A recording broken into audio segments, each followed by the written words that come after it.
Hi, my name is Mark and welcome to my channel, The Media Nerd. Today's video, I'm going to demonstrate how to use the Kodak Reelz 8mm film digitizer. Today is January 9th, 2023. I bought this in early November 2022.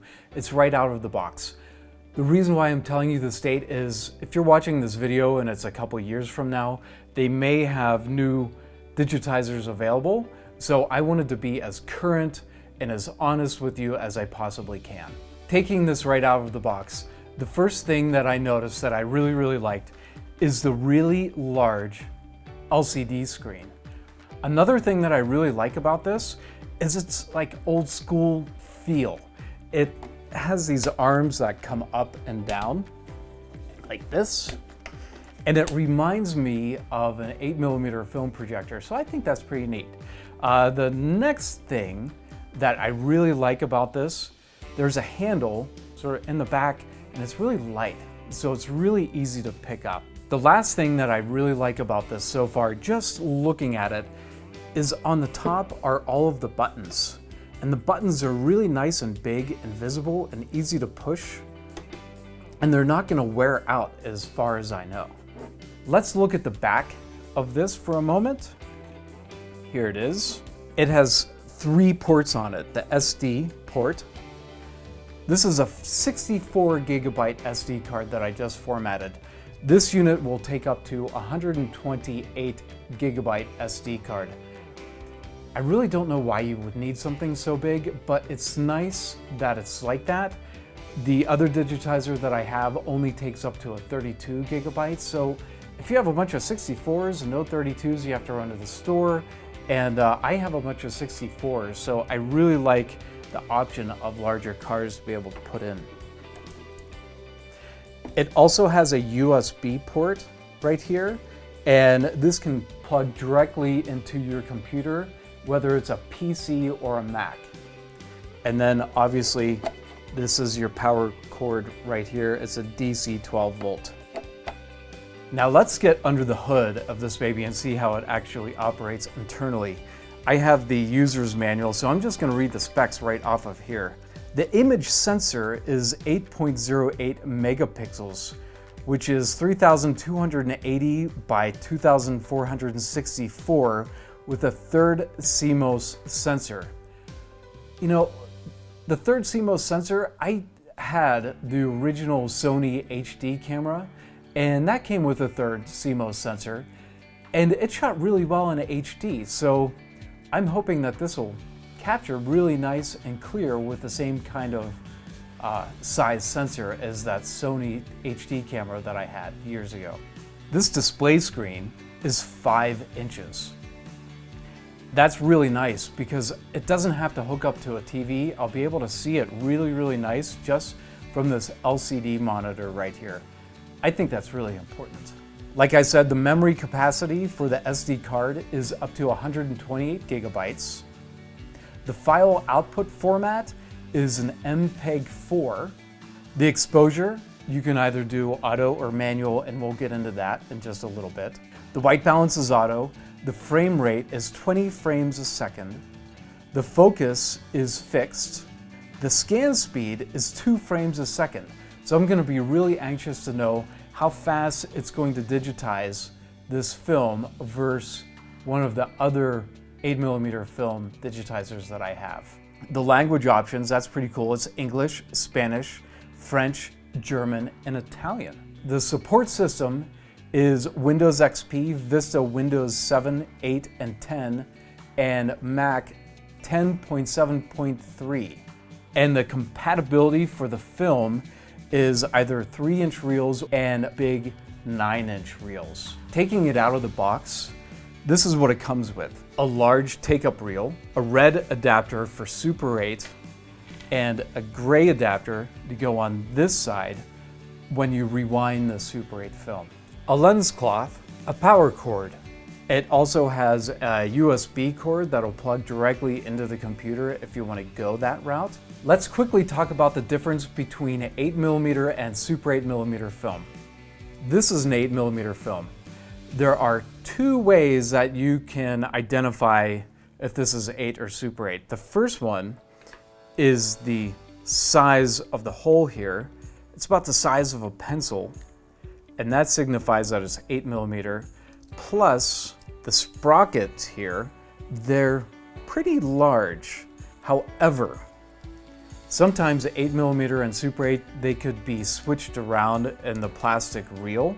So you could think that maybe, hey, this is an 8mm, but when you look at the sprocket holes, they're very small, and it's actually a Super 8 on an 8mm reel. So you're gonna have to check both. This is a Super 8mm reel, and the reason you can tell is because this hole right here, it's about the size of a marker.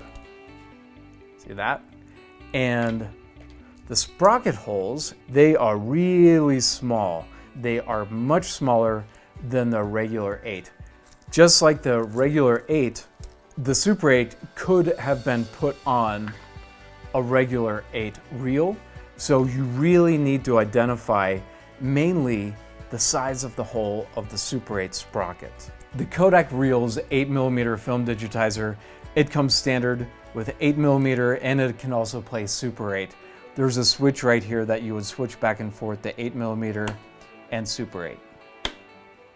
I already have loaded in an 8mm reel, and it will just fish right through here, and it'll get caught up on this reel like this.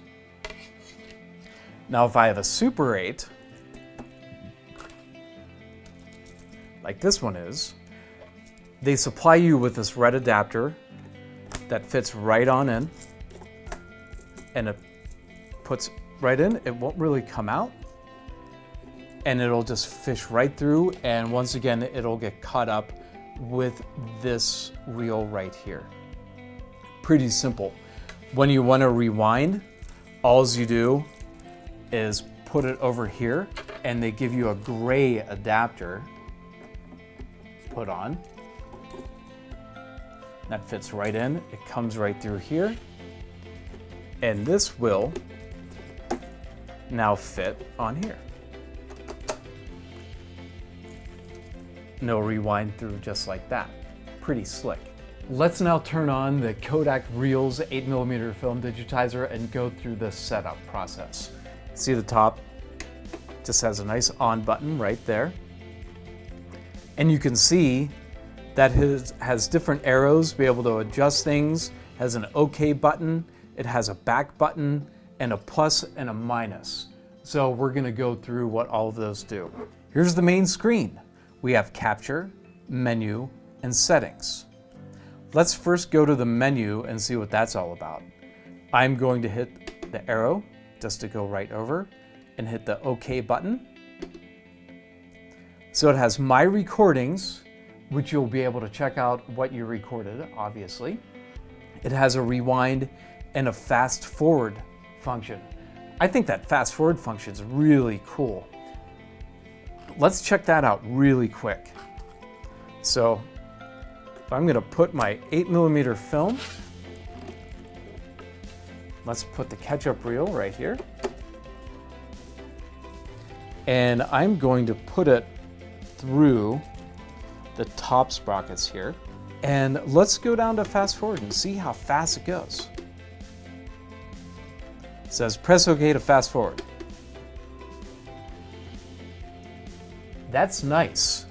You know, the one really nice thing about this is you'd be able to clean your film with this.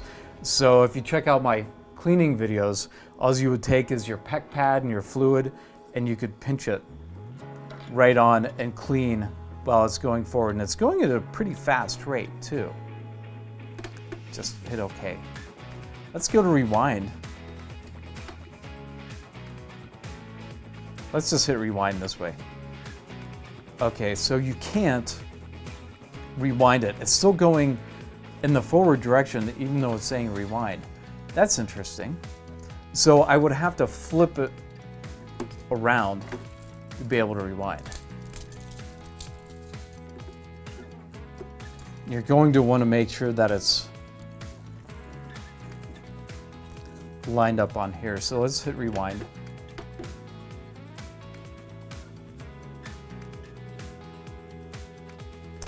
So it seems to me the fast forward and the rewind function is basically sort of the same.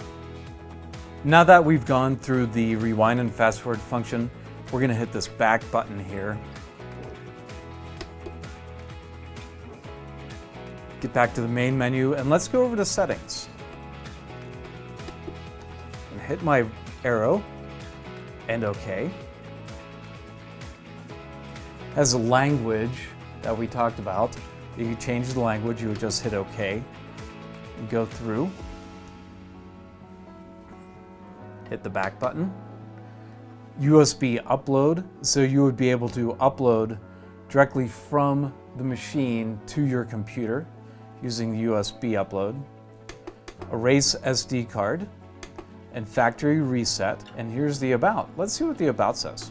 It's just telling you this is version 2.0 is the about. Let's go back. We're in the capture setting now, but we need to get the film in place before we can do anything. So let's go ahead and get started with that. So here's a switch here with an arrow that shoots that way. It flips open this lid and there are press plates, 2 of them.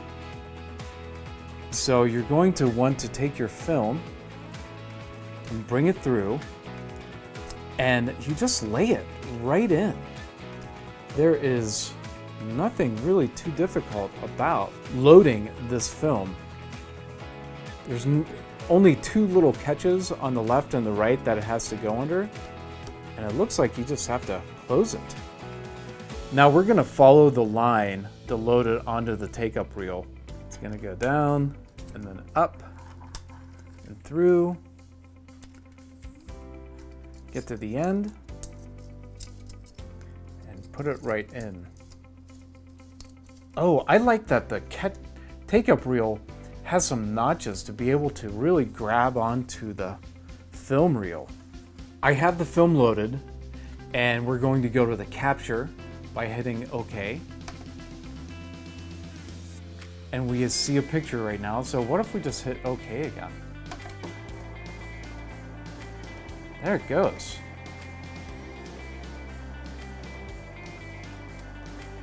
So let's hit stop for a second, which is OK. Hit the OK, and then hit OK again. Now let's go. Oh look, you can actually play what you have done to see how it looks. It was just a second, so let's go back. Let's go to this setting here. This is the frame adjust. So I'm gonna hit OK on the frame adjust. Now you have a magnifying glass right here with a plus and a minus, which goes along with the plus and the minus buttons right up here. Love how big these buttons are. So we can pull out to see if it's actually in frame. Look, it is automatically in frame. You can tell with the bars to the left and the right. If you want to adjust back and forth, you would just use the adjust arrows right up here. Go left or right. So we're gonna center it up again. And then you can go up and down with the up and down arrows to make sure it's nice and centered. All right, let's go back. That looks good. And hit OK. Let's go down to this color wheel here. It's the picture. And hit OK. So you can do exposure. I don't ever mess with the exposure. I think it is going to be perfect just how it is. If I want to do any exposure settings, I'm going to do it editing in the post process. Sharpness, same deal. I don't want to mess with the sharpness of this. I think it's factory great. And if I want to mess with the sharpness, I'm going to do it editing. Tint, that's interesting. Let's go to tint. So the factory setting is right in the middle. So it's going to go black and white or really high red. Let's go back to the middle. And then lastly, reset to default. So if I reset this to the default, it's going to put it right back to how it was.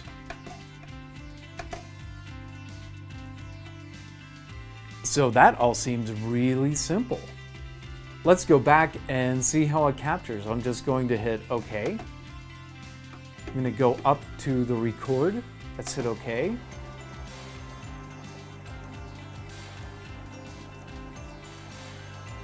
That seems really fast.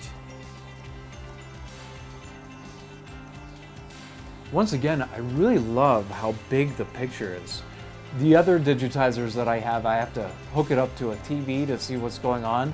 Eyesight isn't that great, but this LCD, this 5-inch, that's really nice. And that picture looks really good too.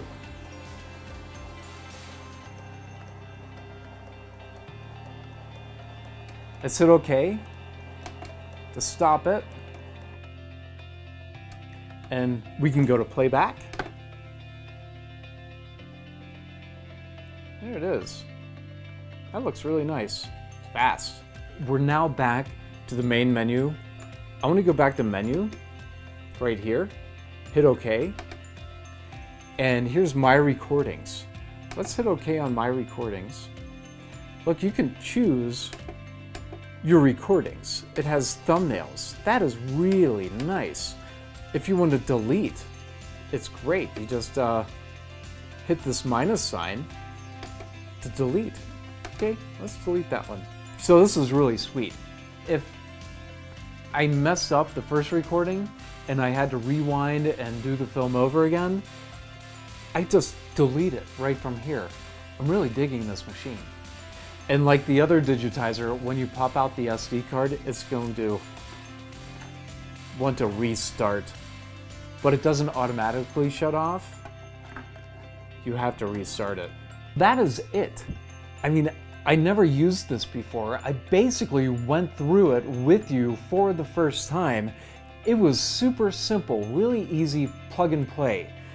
The things I really love about this, once again, is the large LCD screen. These awesome buttons on the top makes it really simple. The tray, being able to load the film is really simple. I also liked going to the menu and being able to see the thumbnails of all the videos that I captured. That's really cool. Now, if you don't have this kind of equipment, you don't have the time, you only have a few reels you need to get done, I would be happy to help you out. You can email me at info@coloradospringsvideo.com, or you can go to my website, www.coloradospringsvideo.com. I do have a transfer page, and there is an order form that you can fill out and send to me. So thank you so much for watching. I really appreciate it. Make sure to subscribe, like, and ring that bell for future notifications. Have a wonderful day.